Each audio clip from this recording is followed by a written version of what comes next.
Good morning, everybody. Hi, Morning. Christopher. Hi, Bernadette. Morning, Will. Morning. Hey, morning, Will. Lyra, see you again. Madhaval, hi, morning. Sorry, some names I can't pronounce very well, my apologies. Okay.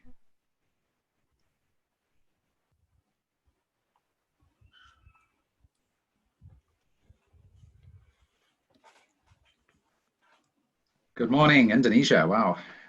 China, Taipei, Singapore, Vietnam, Cambodia, wow, lots of places. California, wow. People from everywhere, this is great. Nice to see so many people coming out today.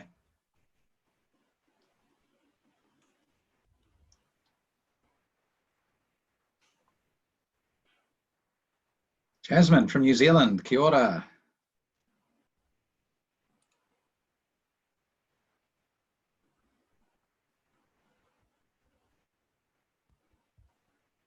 Very nice. Okay. Well, it's 10 o'clock. I know some people are still coming in, but let's go through the opening little piece here, the administrative piece. So welcome once again to this morning's National Geographic Learning online webinar, where we're going to be talking about phonics for young learners. And my name is Andrew, and I'll be the background host today for the presenter Kitty, who will be delivering the content today. Just a couple of admin things before we get started. If you notice at the bottom of your screen, you should have some options like the ones on the screen here. We will be using the chat box today. Please use it to make comments or add suggestions or questions or other things. But you will notice here you need to set your settings to all panelists and attendees. If you don't do that, then other people can't see what you're typing, just like myself and the presenter. So please change to all panelists and attendees, okay? In terms of the other functions here, the raised hand function, which I can see some people are using, we will not use today. And then the Q&A box we can use. If you go to the next slide there, Kitty, on the Q&A box, if you have a question, you can just type it in. You will not see a reply to your question until one of the hosts or the presenters answers it back, okay? But when it is answered, it will be displayed for everybody to see. But feel free to use the Q&A box. We may not answer every question immediately, but we will answer as many as we can, as quickly as we can, okay? Great. The last thing is, if some of you have trouble with the screen because maybe you're not seeing the whole PowerPoint slide, just check at the top of your screen. You will see something that says View Options. And if you change that to Fit to Window, then that will cover the entire screen with the slide and you'll be able to see everything that's there. Okay, so I hope that's clear. So if we take a look at our topic for today, we're going to have Kitty Zhang telling us about best practices for teaching phonics to young learners. Now, who is Kitty? Kitty is an academic marketing manager and trainer at National Geographic Learning here in Asia. She's based in Hong Kong, and she's got over 20 years experience in English language teaching. And she's done teacher training, content development, writing, editing, professional development of teachers, and loads of other things in the industry. She's delivered training workshops all over Asia, China, Vietnam, Korea,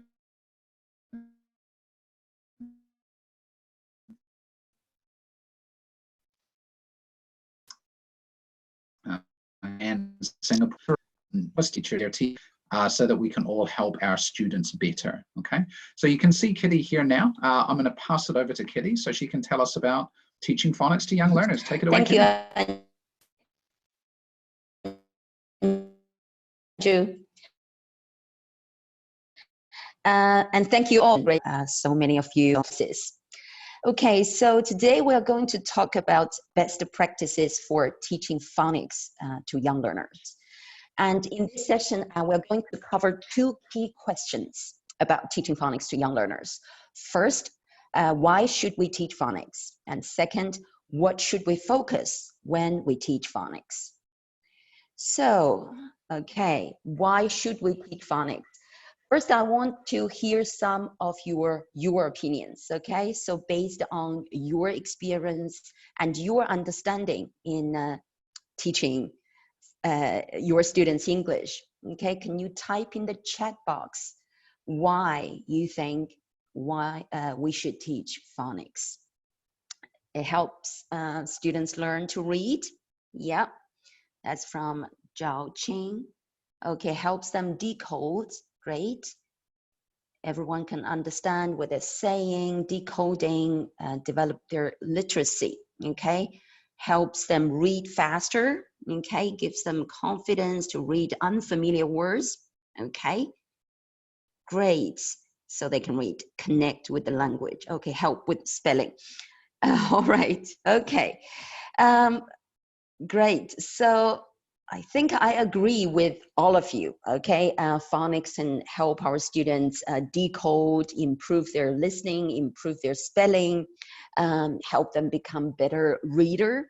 Okay, but then I also want us as EFL teachers to kind of think one step deeper and further.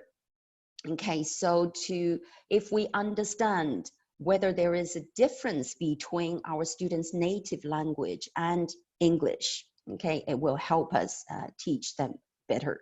So generally speaking, language, the writing system, there's all different languages, right? So teachers here today, you speak different languages. Generally speaking, language writing systems can be placed into 3 categories, as you can see here, okay? Alphabetic language, syllabic language, and logographic language. So any particular system may have attributes of more than one category, but this is in a broad way, how we can categorize languages into 3 different categories. Okay, so we will look at 3 different languages as examples to understand what it means, right? For different languages, what are the nature? First, Chinese. I believe we have lots of teachers here who can speak Chinese. So what language system is Chinese? Those teachers who speak Chinese, logographic, great. I see the answer here, okay? Yes, so Chinese is a logographic language. Generally speaking, in a logographic language, every symbol represents meaning. It doesn't represent sound. So let's see, for teachers who can speak Chinese, what is this symbol? What does it mean?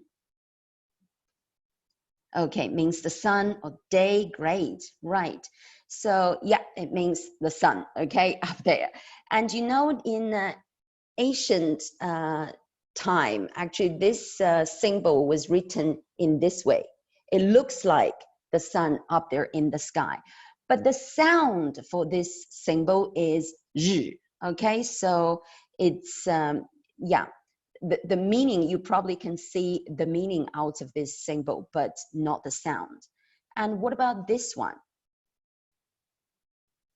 Yes, okay, moon. And again, in ancient time, so this character was written in this way, okay? It looks like the moon up there in the sky. But then the pronunciation, the sound for this symbol is yue, okay? The sound is not there. And if we put them together, what is this symbol now? So this is actually what we mean. It's not, it's a logographic language. Okay, the meaning is there, but the sound is not there. So this new symbol means the light from the sun and from the moon, or brightness, yes. So, but the sound is min. Okay, so if it's a language of sound, if every symbol represents sound, then this symbol should be pronounced as yue, right? The 2 sounds together, but it's not this way. So this is Chinese. Chinese is a logographic language. In a logographic language, every symbol represents meaning. It doesn't represent sound. And now let's look at another example. This is Japanese. So I do see we also have teachers from Japan here. So what kind of language system is Japanese? Is it also a logographic language? Someone says it's also logographic language.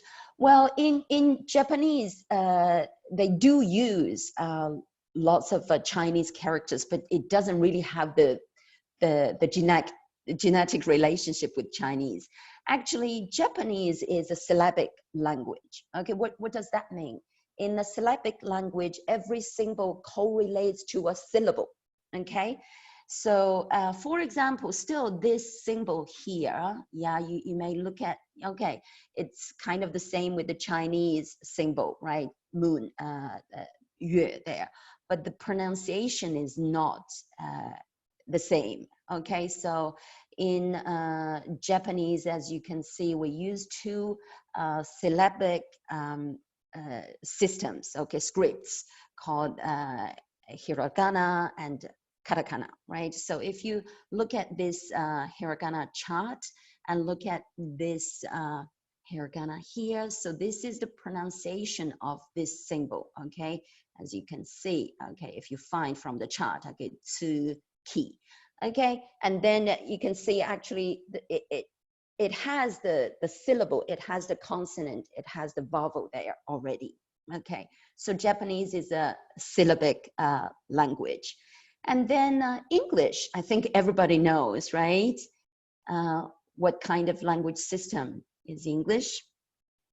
Okay, yes, English is an alphabetic language. And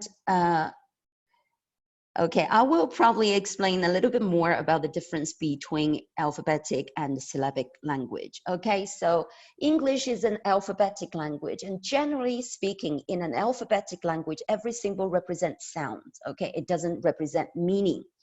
As we can see, like from this one, then if you look at the English word here, okay, moon, then so M has its sound, okay. Normally O together has its sound ooh, okay, and then N has its sound so you put them together, it's moon there.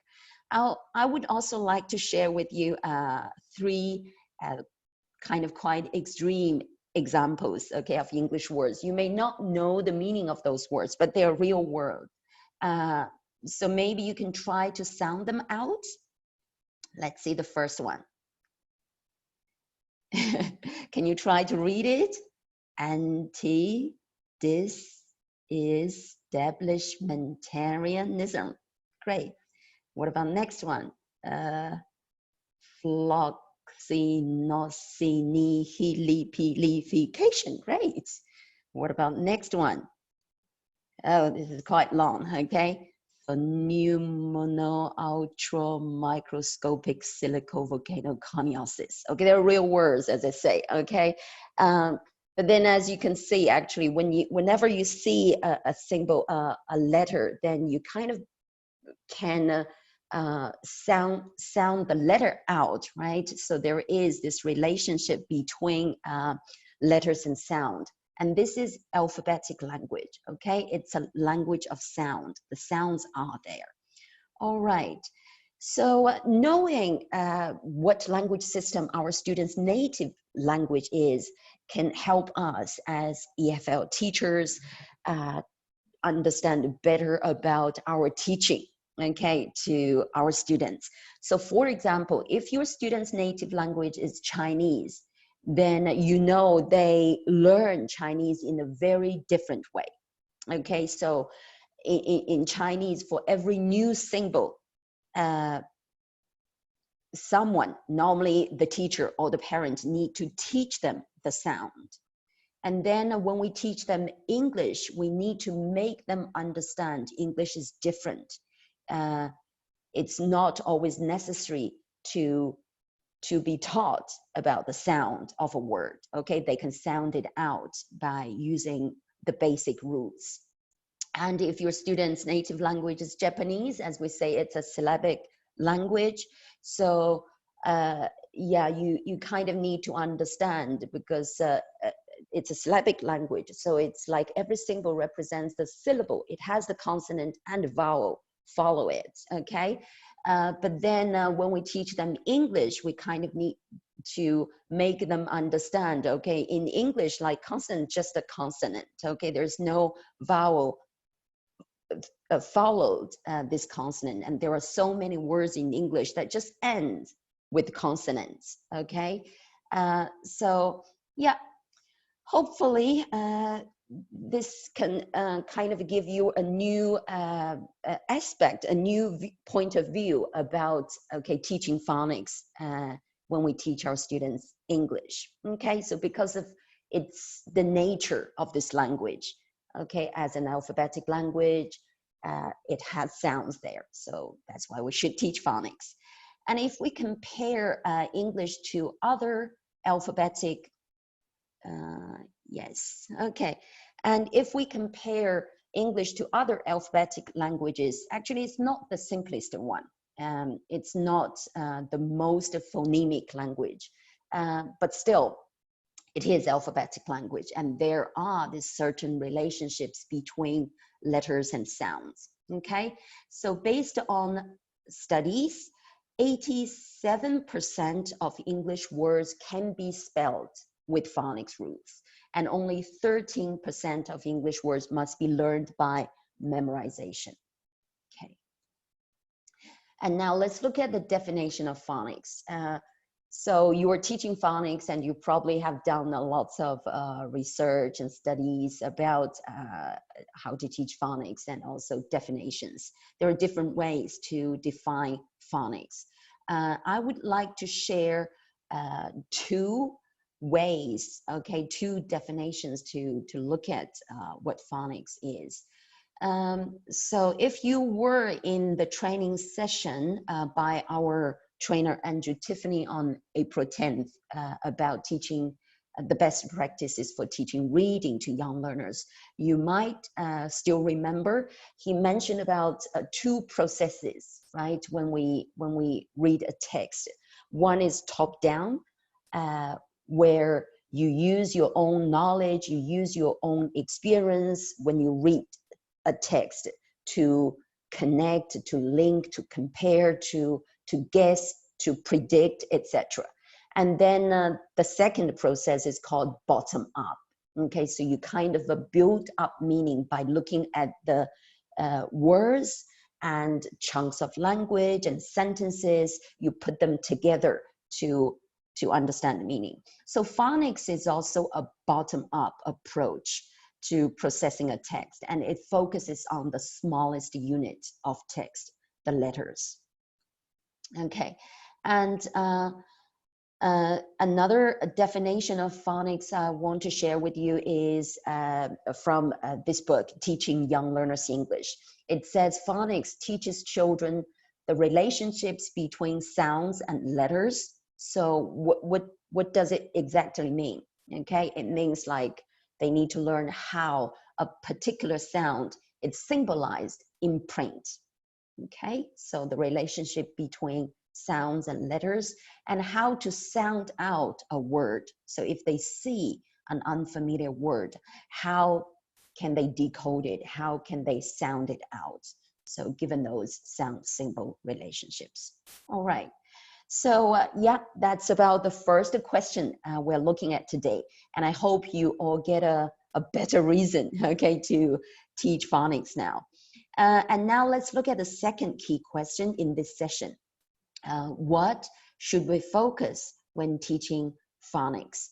So first, I 100% believe all young learner English teachers teach phonics, and you all have lots of different fun, interesting games and activities you use.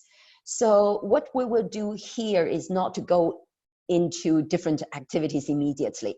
Instead, we will take a step back, okay, and look at about, okay, when we talk about phonics, when we talk about the relationship between letters and sounds in English, so what in general we need to cover, okay, and then about all different aspects and elements we need to cover, need to teach when we teach phonics. What are the real focuses that can really help our students understand the nature of English, understand it's an alphabetic language, understand there is relationship between letters and sounds, and lead them into this new and different language. Okay, so again, right, there are different approaches in teaching phonics, like analytic approach, synthetic approach, embedded phonics, phonics through spelling, etc., etc.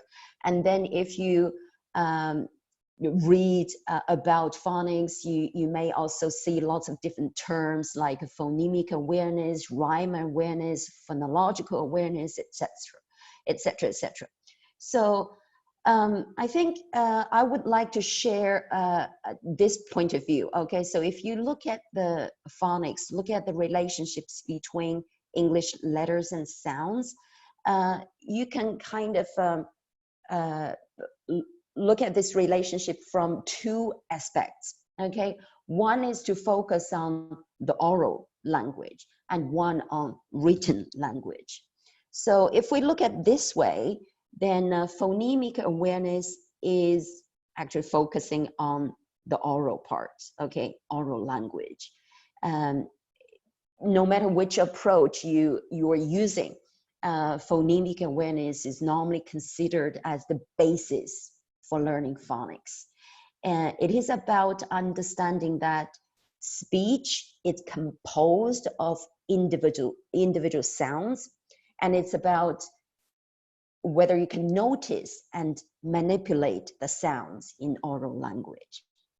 And then phonics focuses more on the written part. Okay, so it's the relationship between phonemes and the graphemes, so the spelling. Okay, it teaches students to decode unfamiliar words. Right. Okay, so yeah, if we look at these two aspects, okay, so first let's look at phonemic awareness. So before students begin to do spelling, okay, before they use letter sound relationships through phonics, they need practice to understand the sounds, okay, to discriminate English sounds, to differentiate different sounds. And this is normally referred to as phonemic awareness. For example, okay, if you, in the spoken word big, then they should be able to distinguish, to separate this word into three phonemes, okay? It has b, I, g, okay? So in the word big. Phonemic awareness training helps children to understand the basic rules of English. So here are some activities, okay, to help young learners to become aware of English phonemes. Okay, so young learners, they should listen and also identify sounds, okay, like a first sound in the word, like a b in boy. Last sound in the word, like t in kite, okay? The common sounds in a series of words, like e in sea, me, tree, and they identify the word that doesn't rhyme, okay? So for example, dog, fog, okay? You can feel they have the same ending sound, the rhyme, but leg, no, it doesn't have the same rhyme, okay? And also, they should be able to change one sound for another in the beginning, sounds like cat into hat in the middle, cat to cut at the end, okay, cat to cap, okay, to create new words. And also they should be able to separate the sounds as we just mentioned, okay, the phonemes there. So set, they can recognize there is a sound, an at sound, and the t sound, okay? And they should be able to blend the separate sounds into a word. Like if you have at, if you put them together, they can make sound out the word by themselves. And delete a sound from set to at, okay? Or initial consonant clusters like st in stop, and final consonant clusters blends, okay, like first, st at the end. All right. So yeah, it's basically speaking, phonemic awareness is about, yeah, to understand, to know the sounds of different letters and different letter combinations. Okay. All right. Okay, so you probably can find this kind of a phonemic awareness elements and different activities in most young learner course books. So I'm here taking National Geographic Learning's primary program, Our World, as an example. So this is Unit 1 in Level 1, my classroom, okay? And then there are 2 vocabulary lessons in each unit. So in this unit, you can see the key vocabulary we teach here. Okay, board, pencil, pen, crayon, paper, map, clock, chair, desk, book, eraser, picture. And you may notice, yes, there are lots of p words, okay, like pen, pencil, map, paper, picture, and some b words. So for example, book, okay, board. And then in the lesson planner, the teacher's guide, you can find, we pick out these 2 sounds here, okay, p and b, and then introduce how you can compare these 2 sounds. You may see here is an activity here. You can use a tissue paper here. So I don't know whether you can see me now, but it's like if you use a tissue paper, because it says, right, in order to pronounce the p sound, you close your mouth and breathe some air into your mouth and then open your lips and release the air. So if you look at p, p, you can see, okay, it flies up. But if you do b sound for letter B, b, b, it doesn't really move, okay? So that's one activity you probably can use to help your students understand the difference of how they can pronounce the 2 sounds. And together with Our World student book, there are also Our World phonics books to provide more examples and more practices to help students build up the awareness, okay? So here in Unit 1 from Our World Phonics Level 1, so you will see more p words here, okay? And then more b words introduced, okay? And also activities to help our students understand where a specific sound appears. Is it at the beginning, like a pen, paint, or at the end, like map, top, or in the middle, happy, okay? Also activities to train their ears, okay, to catch the phonemes, whether they really hear p, okay, in different words, different sounds. All right. And then you can also see we use chants, because chants and rhymes and songs normally integrate lots of phonemic awareness in it, okay, to help our students remember the rules.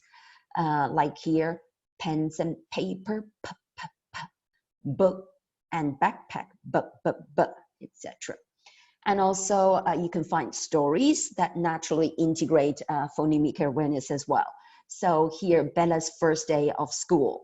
So you can see it's Bella's first day of school. She puts paper, books, pencils, and a map in her bag. So you probably already see lots of p, b words, right? And then, okay, it says, oh, poor Bella, her bag is big. So you notice about, okay, changing the letter in the middle to change into another sound, another word. All right, so, and let's look at the second aspect also. So, well, we say phonemic awareness focuses on oral language. Phonics focus on written language, okay, with the goal of learning the relationships between the sounds and the spelling, of English. So typically children learn this sound symbol or sound spelling relationships, and then they can apply what they have learned in decoding words in text. So here are some activities we normally do to help our students improve their phonics skills. Okay, so like identify how many syllables in a word and point to words. So now they need to do lots of in the book or on paper. Okay, the words that share a common letter sound. Okay, and also they can sort pictures or sort a collage of objects that begin with the same letter sound or rhyme. Okay, so the beginning one, like a book, boy, boy, or the rhyme. So the ending sound, cat, hat, rat. Okay, and they sort words that share a common letter sound, match words, create words from letters that have a common letter sound. Okay, they need to use the same letter sound and then to make more words, and also repeat chunks and use predictable or patterned books. So they need to read more now. And lots of young learner picture books do serve this purpose. I think everyone is familiar with this one. Let me see, there are some chats here. Yeah, I do see some teachers also sharing your different ways, right? When you teach students, like about different phonemes, like you can ask the students to touch their throat to feel the difference between b and p. Okay, so yeah, so talking about phonics, we mentioned about lots of young learner picture books serve this purpose. Okay, you are probably very familiar with this book, Brown Bear, What Do You See? Okay, so and you can feel the rhythm here, and then it says, I see a red bird looking at me. Okay, so the rhyme between see and me here. And then it's very repetitive. So until they go to black sheep, what do you see? I see a goldfish looking at me. So it's very predictable that if they keep reading, then okay, goldfish, what do you see? They will know it's something about I see a duck looking at me, right? So in this way, okay, we ask them to read more, and then at the same time they can kind of understand, okay, this relationship between the sound E and then different spelling, okay, like E in SE and E in me. And for example, here is another reader, as quick as a cricket. Yeah, you can see quick as a cricket. Then in the book, you will find more other same beginning sound, like I'm as slow as a snail, I'm as loud as a lion, I'm as busy as a bee, etc. And here's another example from another National Geographic Learning primary program. Look, this is the reading anthology, the starter level. Okay, the story is Drive Along Animal Song. And again, if you just ask your students to read together with you, drive along, come on, now let's sing a song. Okay, then you may notice the rhythm, the chunks of language, come on, now sing a song, okay, come together. And also they notice the rhyme, okay, off we go, you and me, sing along, lots to see. Okay, keep reading, what's your name, say hello, come on horse, time to go. So yeah, these are all parts of phonics, okay, the rhythm, the rhyming, so they're all part of in the nature of English as an alphabetic language.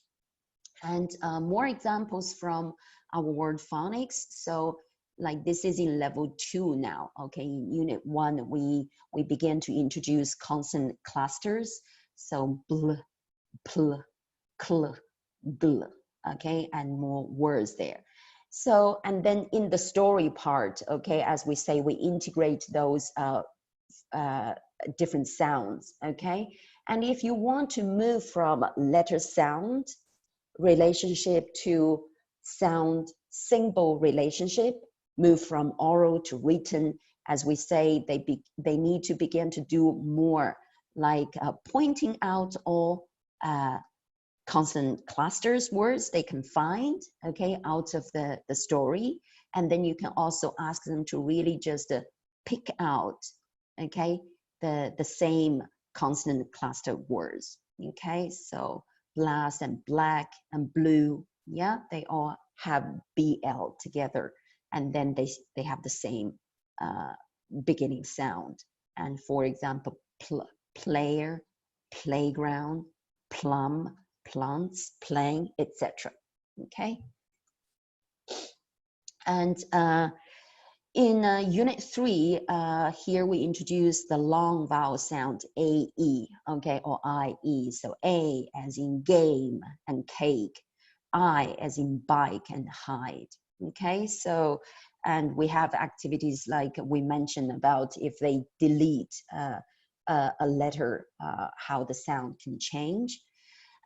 You can also use words from previous units like this one. So in level 1, unit 4, so we introduce the short vowel A, okay, sound. So as in cap and bag.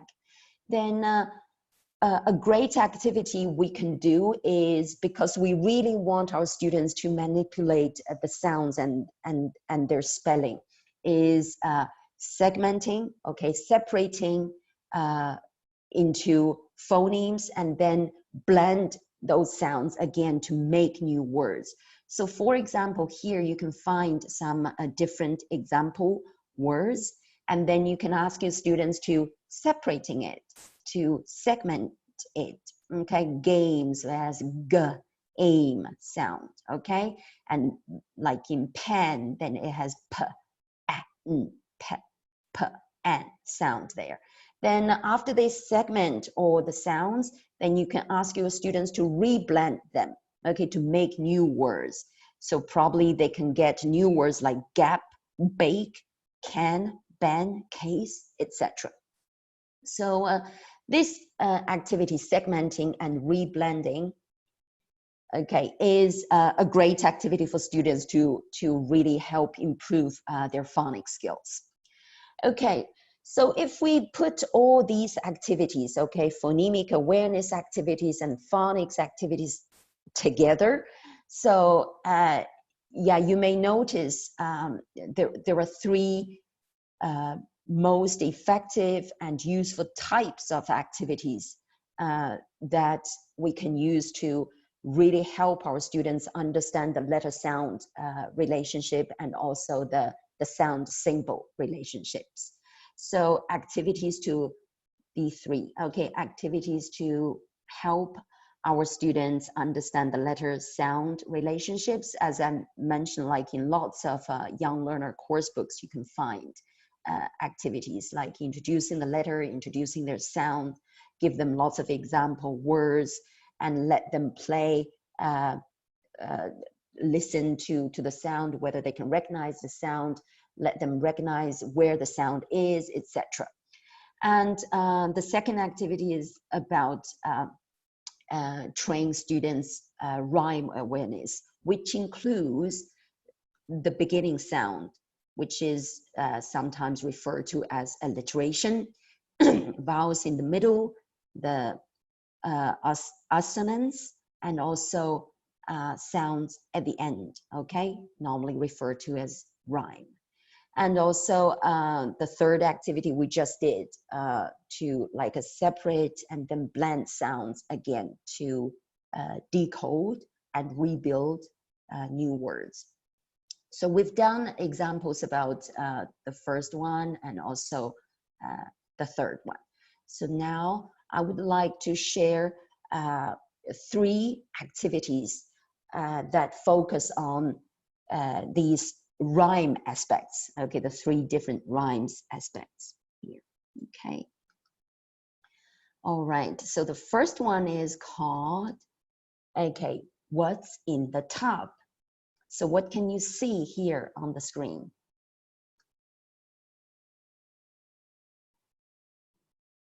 A top. All right, okay, great. All right, so, and let's see what's in the top. So what do you think will fall into the top? Bubbles. Bubbles of, yeah, bubble soap, okay?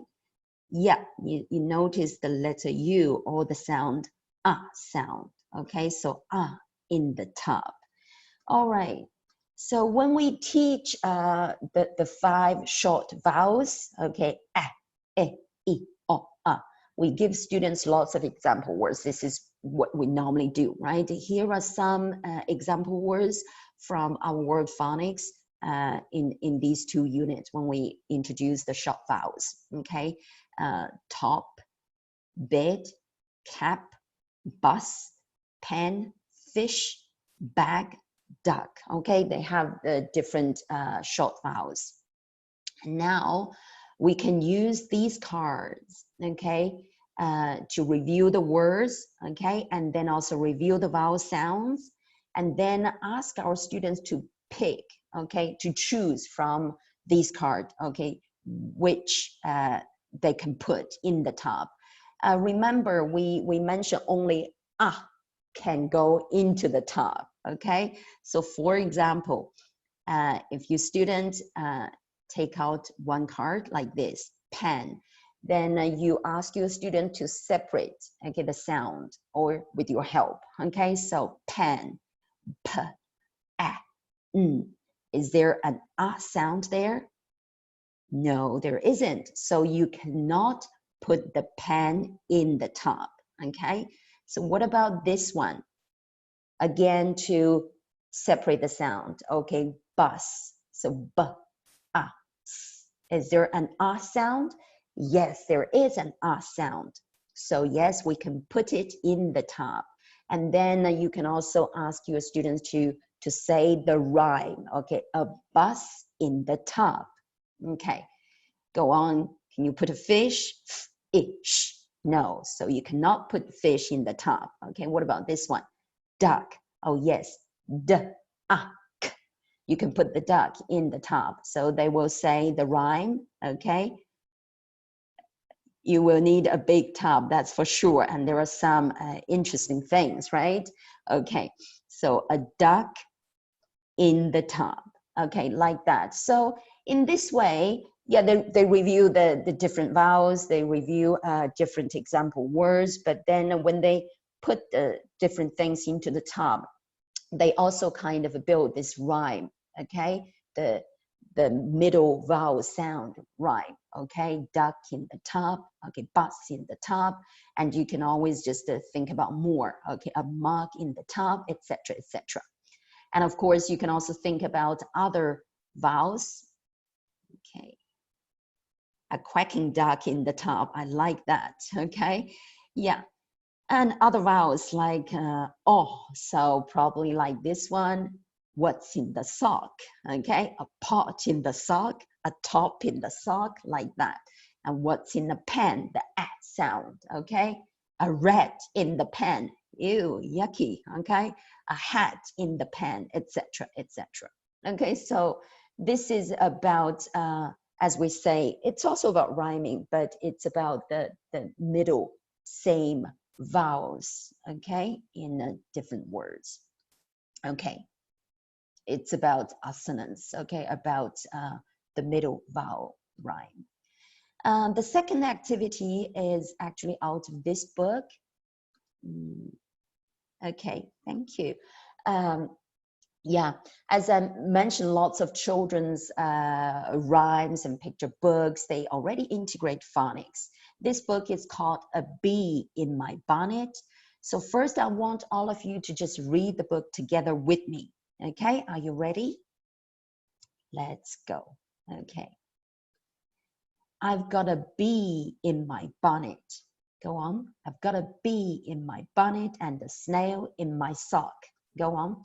I've got a bee in my bonnet, a snail in my sock, and a pig in my pocket. Go on. I've got a bee in my bonnet, a snail in my sock, a pig in my pocket, and a cat in my coat. Go on.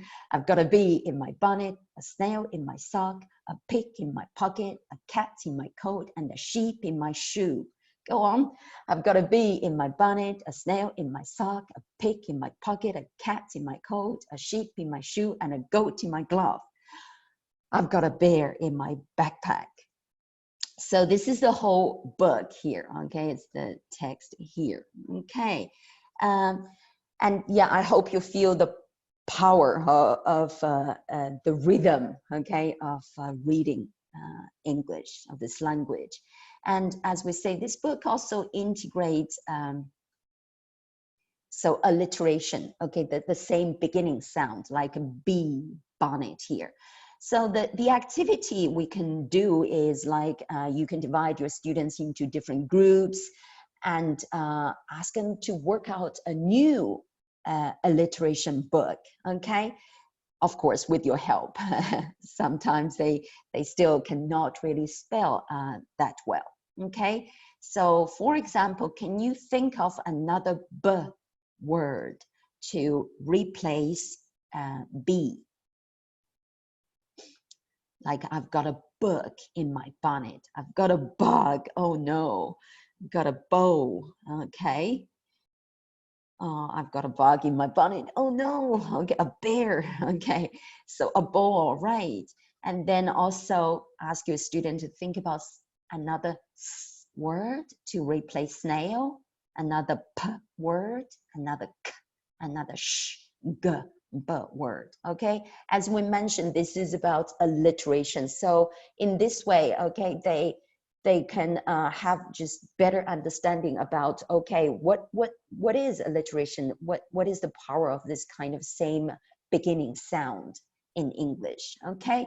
So actually here is a project done by a group of 8-year-old kids. I like this very much because they still keep all animal words here. I've got a butterfly in my bonnet, a snack in my sock, a peacock in my pocket, a cow in my coat, a shark in my shoe, a goose in my glove. I've got a beaver in my backpack. I like it very much. And of course, yeah, there are some other examples I'd like to share. It's not necessary, I mean, for kids, it's okay as long as it's the same alliteration, right? A book in my bonnet, a sandwich in my sock, it's fine. But yeah, you may sometimes find they come up with really some super great ideas. Like we have a foodie version here, okay? A banana in my bonnet, a sandwich in my sock, a pear in my pocket, a cookie in my coat, a shrimp in my shoe, a grape in my glove, and a bean in my backpack. And also we have this classroom object version, okay? Book, school bag, pen, crayon, sharpener in my shoe, glue in my glove, ball in my backpack. All right. Okay. I think so. The foodie one is genius, right? Okay. And this is the last activity I'm going to share with you. Is called Domino Cards Phonics. Okay, so I think you all know domino, right? It's like if you put them up there, if you push one down, all the others will go down one by one. So it has this link and connection to each other, right? So domino cards is normally designed in this way. This is one card here, right? So on one side, you draw a picture. It's a dog, or you can use this as maybe dig, okay? And then on the right, you write a word, okay? So pen. And then by looking at the words, the print, the spelling, we should try to ask our students to separate it, okay? P, A, N. And the ending sound, the rhyme is N. So pen, N.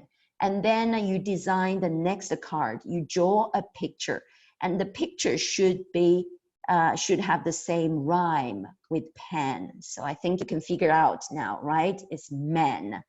Because normally for children, it's easier to look at a picture and think about the word and the sound. Okay, so it's easy for them to, okay, if they figure out it's pen, it will be easier for them to look at a picture and find the same rhyming words, man, okay? And then you write another word like hit, and they try to figure out the sound, okay, it. And then they look at another one, so another picture, so this one, sit, that rhymes with hit. And then you go with another word here, right? Okay, great. Yeah, you already got it. So, and for example, these are all the domino cards I designed, okay? So you can see words, snake, frog, flag, fox, box, cake, etc. Okay, so what you can do is, yeah, you can design as many as possible, okay?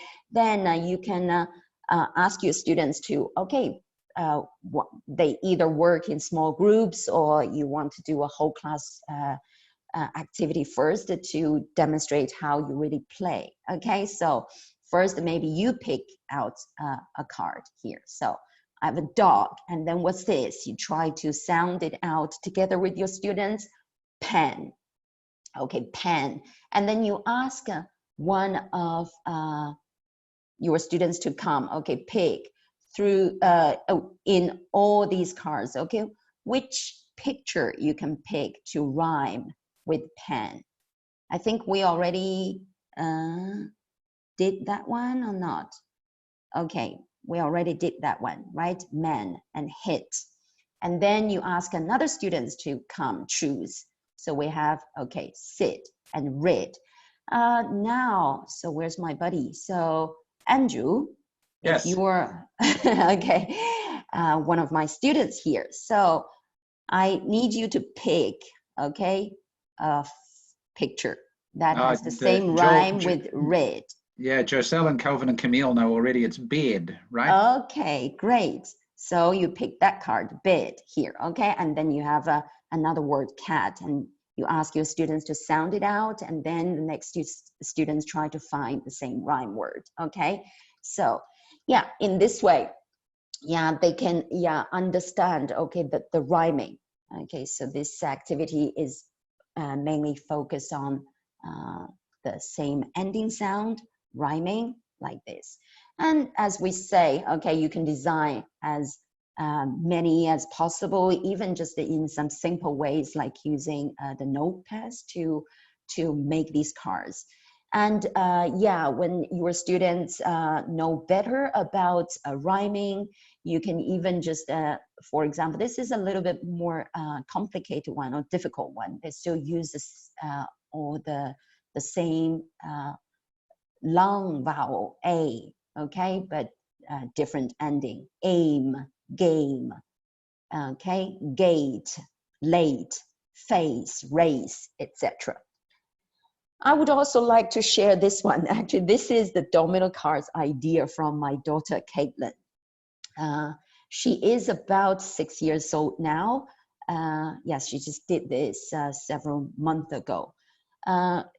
She can draw, okay? She can, she know lots of words, but she's not so good at spelling, and she's still not in the phonics stage yet, okay? Phonemic is much better than phonics, than the sound and symbol relationship things. The spelling is not that good. So she draws something like this. This is to her fold. And then she asked me about, okay, fold, hold. Mommy, how do I spell hold? And then I kind of, yeah, told her H-O-L-D, and this is her spelling. So excuse her spelling. Okay, H-O-L-D. And then she drew cats, and she wants to write fat. Okay, so again, the spelling is not perfect, but it's all right. Okay, so and then pot, hot, bug, hug. This is a log. Okay, and fog. So yeah, if you use her idea to design the domino cards, it's like this is your first domino cards, right? So a picture, fold, and then a word, fog. Okay, and the next one, so picture, log, word, hug. And the next one, picture, bug, word, hot. All right, so I think that's the last activity I want to share with you, and this is focusing on rhyming, the ending sound. Let's wrap up. Okay, so we addressed the two key questions in teaching phonics: why we should teach phonics and what we should focus when teaching phonics. So I think, yeah, so this is something you can keep in mind now, because this is the nature of English. It's an alphabetic language. It's a language of sounds, and phonics can help our students understand this nature. And then when we teach phonics, we can look at phonics, the skills into two aspects, okay? One focusing on oral English, one focusing on written. So phonemic awareness pays lots of attention on letter-sound relationship. It's about the sound. And phonics is more about the sound symbol, okay? So the spelling of words.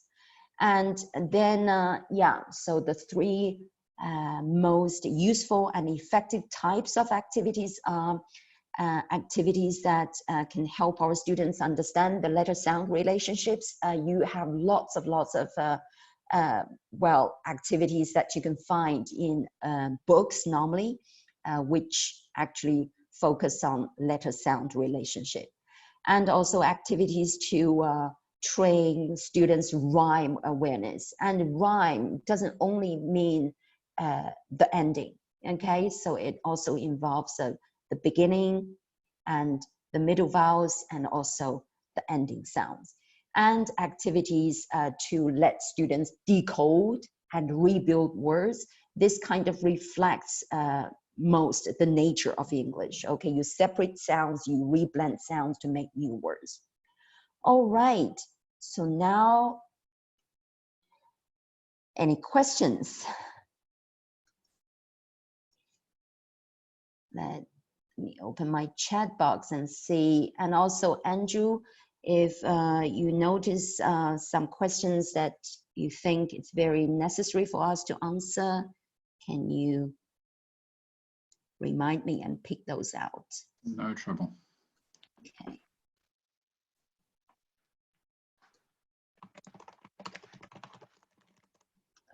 Okay. I don't really see any questions. All right, it's all about. We've been answering a few in the Q&A. Yeah, we've been answering a few in Q&A. So already, okay. Yeah. Yep. Okay. Yeah, this one.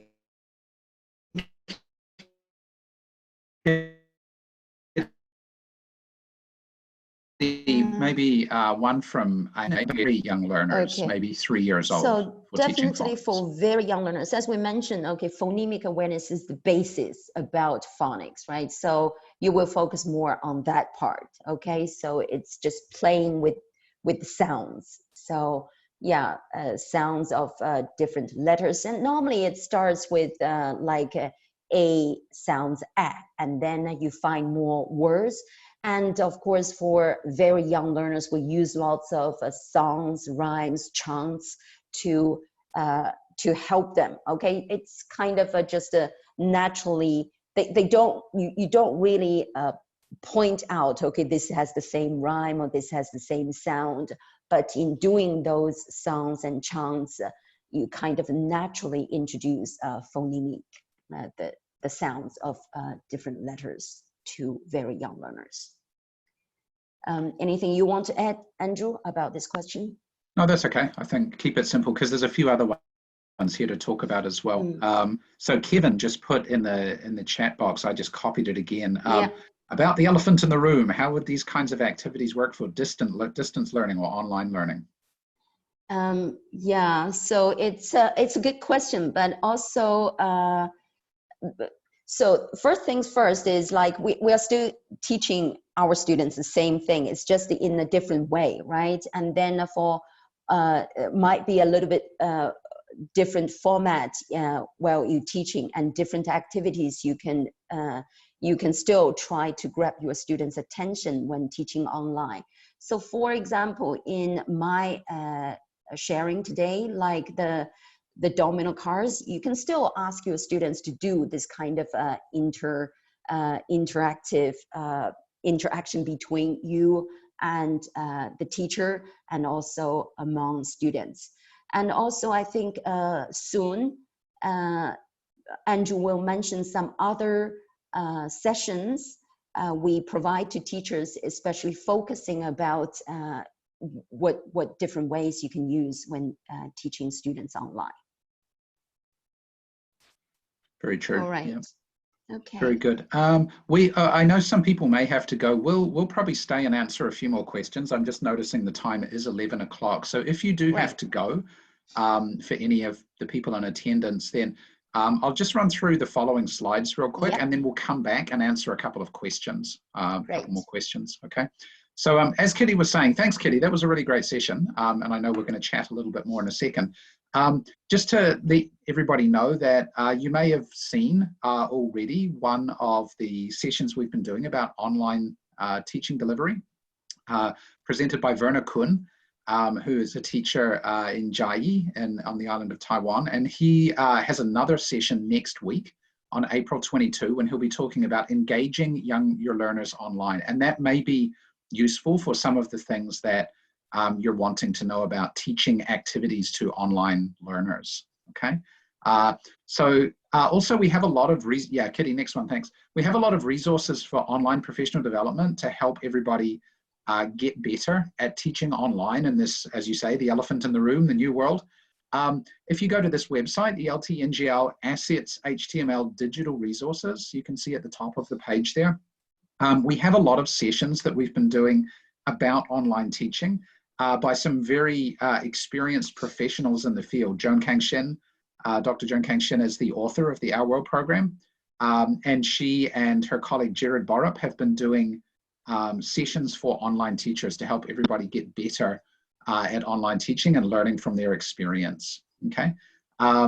And also we've got other resources that are around, like webinars that you can see. The ones that you see on this page are the global webinars from National Geographic Learning. This series that we're doing right now is specifically for Asia, and I know we have people from all parts of the world. As someone said in the chat box, is there a recording of this webinar? Yes, there is, and it will come out to you through a survey that you will get later today or tomorrow. Unfortunately, at the moment, these webinars, Kitty's one today, won't appear on the global page, but if you just ask us directly, then we can send you the recordings of the webinars, okay? Great. So I think that will, and also, yes, the blogs here as well, the Infocus blogs. People put out more information here. You can see Joan Kang-shin wrote some blog posts about building supportive online communities and other ways to get useful resources for teaching online.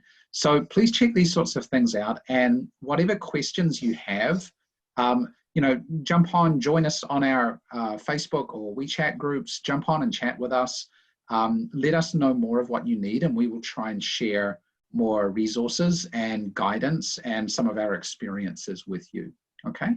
So thank you for attending. Now we'll jump back to some of the questions for a couple of minutes, Kitty, because there's a few more in Q&A here.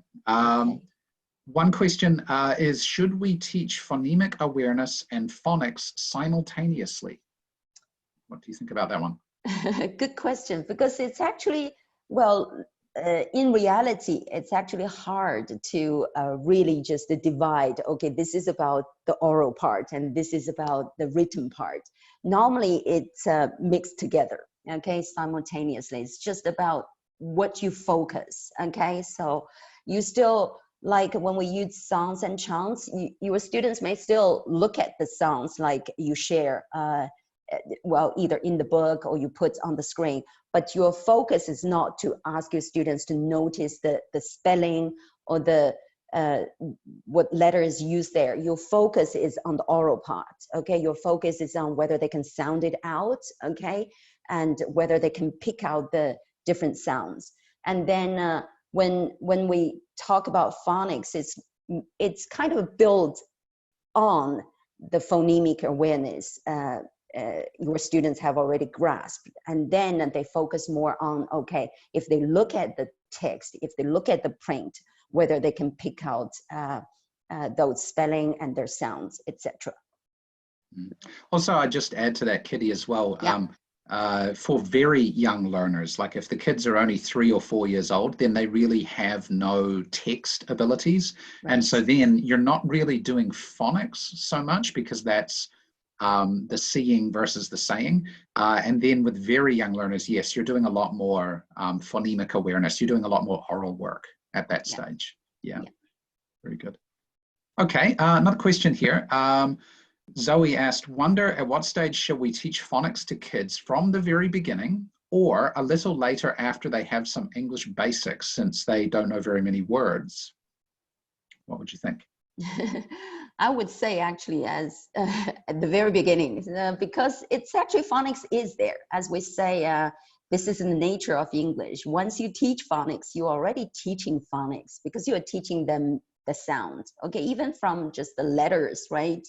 And then once you give them a word, you already give them phonics knowledge there, right? So yeah, I wouldn't say, but yeah, of course, systematic learning can come a bit later.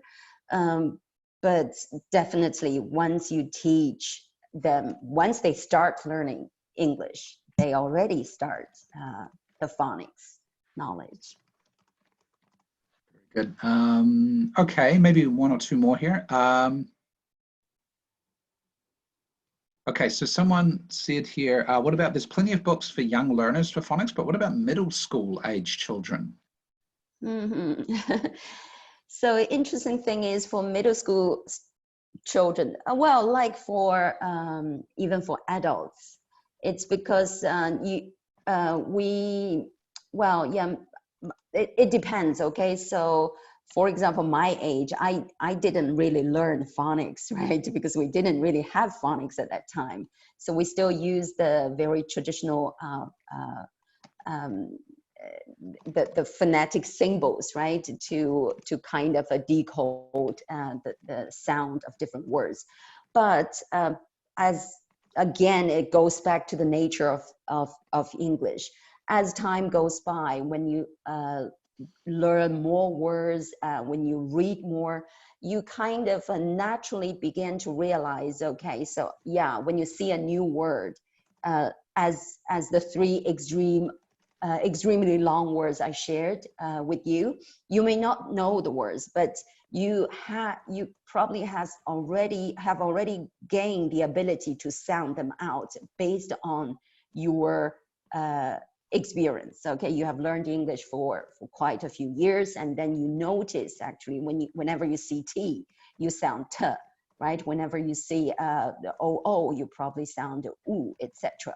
So yeah, I would say for middle school students, you probably just kind of explain, yes, so there is this phonics rules there, and what are they? So kind of in a very explicit way. Very good. And then, yeah, there's a couple of other questions here. I think maybe one at the top here, Carol asks, how true is it that children before 5 years old shouldn't be taught letters, just sounds, phonemic awareness? So she says something about the trainer mentioned this during Get Reading Right professional development. So I'm not sure exactly what that is, but yeah, before 5 years old, we shouldn't perhaps worry about letters and just teach sounds. Yeah, what are your they can thoughts there? see letters, they are exposed to letters, but yeah, we don't normally we don't really teach them like, okay, this is how you write different letters. Yeah, I agree with that. Oh, very good. I think that's all, Kitty. I'm answering a couple more on text. So okay. Yeah, so I think that's okay. So yeah, thanks very much, Kitty. So I'll answer a couple more questions in chat. I'll keep the room open for a little bit longer. Okay. But apart from that, thank you very much. It's been great. Yeah, thank you. Bye-bye. Thank you all. I'll stay online and answer a couple of more questions in the chat box, but if you need to head away, then thank you very much for attending, and expect an email from us very soon with the survey link and the recording. Okay. Thank you very much all.